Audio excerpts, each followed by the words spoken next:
La perversité, l'égoïsme, l'arrogance, le vice, le mensonge doivent céder le pas. Les divisions et les différences devront baisser la garde. Ceci est le troisième temps auquel je suis venu pour vous enseigner la leçon qui devra unir l'humanité spirituellement, parce qu'il est de ma volonté que les langues, les races et les différentes idéologies ne représentent déjà plus un obstacle pour son unification. L'essence, avec laquelle je formais un esprit, est la même que tous possèdent et les substances, qui composent le sang qui coule dans les veines des hommes, sont identiques en tous. Par conséquent, tous sont égaux et dignes de moi, et je suis revenu pour tous. Les transformations que souffrira la vie humaine seront si grandes, qu'il vous paraîtra comme si un monde se terminait pour donner naissance à un autre.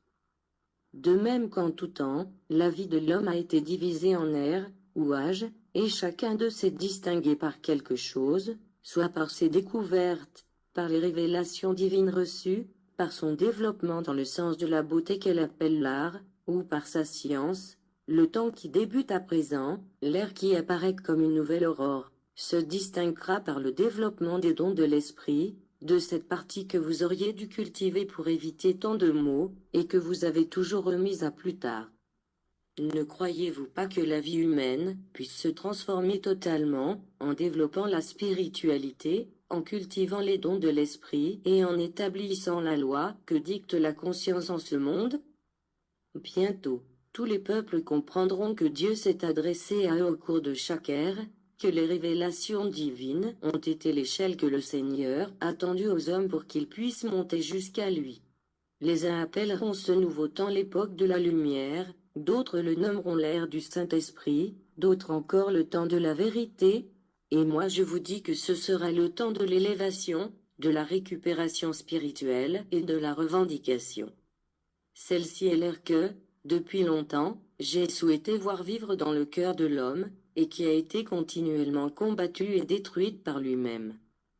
Un temps dont la clarté soit vue de tous et sous la lumière de laquelle tous les enfants du Seigneur s'unissent, non pas dans une religion d'hommes qui en accueille certains et en rejette d'autres, qui proclame sa propre vérité et refuse celle des autres, qui utilise des armes indignes pour s'imposer, ou qui rayonne des ténèbres au lieu de lumière.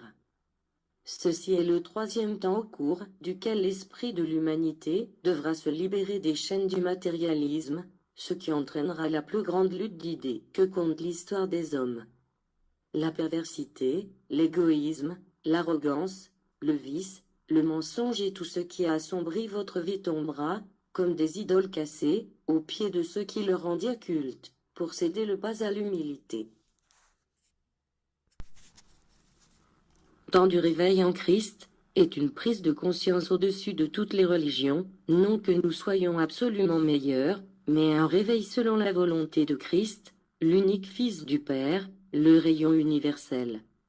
Sa parole et son essence sont aussi universelles, parce que tous recherchent un seul esprit divin, mais il n'y a point d'unification entre les hommes, Jésus déclare.